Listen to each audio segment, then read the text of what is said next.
Panel থেকে একটি অভিযোগ করা হয়েছিল ডিপজল ভাইয়ের উপরে।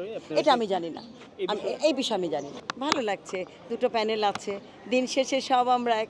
তবে একটা জিনিস ভালো লাগছে যে বাইরের কোনো লোক আসতে পারছে না, আমাদের চলচ্চিত্র পরিবারের লোকজন আসছে এবং সাংবাদিক ভাইরা বোনরা যারা আছেন তারা যারা কার্ড নিয়েছেন তারা অ্যালাউড না। এটা তো আমার কোনো ব্যাপার না, এটা এখন তারা যেভাবে চালিত করবে আমাদের সেটা মানতে হবে, তাদের বিপক্ষে কিছু বলতে পারছি না। এখন পর্যন্ত নির্বাচন সুষ্ঠু মনে হচ্ছে।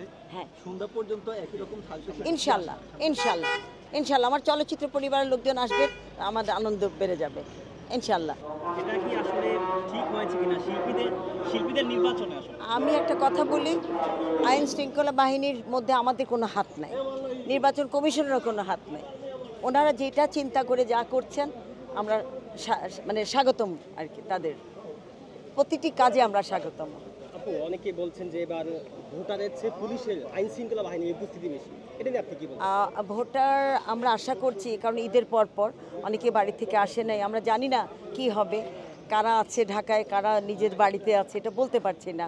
তবে আশা রাখছি নামাজের পরে, এখন কিছু করার নাই, যারাই আছে যতটুকু আমরা 570টা সম্মানিত ভোটার, তার মধ্যে যা আসে আমরা আসল চমকটা তো আমরা পেয়েছি আমাদের প্রেসিডেন্ট মাহমুদ কলিকে, আমাদের হিরো, জনপ্রিয় হিরো, উনি কিন্তু আমারও হিরো। তো এর আগের বার আমাদের ইলিয়াস কাঞ্চন ছিল, সেও আমার হিরো। হ্যাঁ, আমরা একসাথে ন্যাশনাল অ্যাওয়ার্ড, বাদশাহ পুরস্কার একসাথে পেয়েছি এবং অসংখ্য হিট ছবির নায়ক ইলিয়াস কাঞ্চন গতবার ছিলেন। এইবার মাহমুদ কলি, সেও জনপ্রিয় হিরো, আমার হিরো, ওর সাথে আমার প্রায় 12টা ছবি।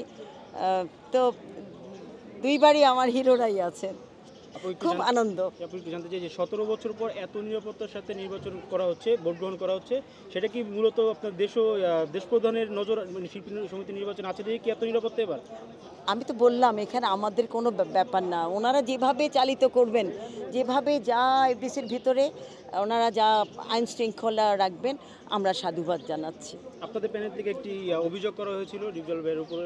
এটা আমি জানি না, এই বিষয়ে আমি জানি না, আমি কিছুই জানি না। ঠিক আছে, ধন্যবাদ। যেটা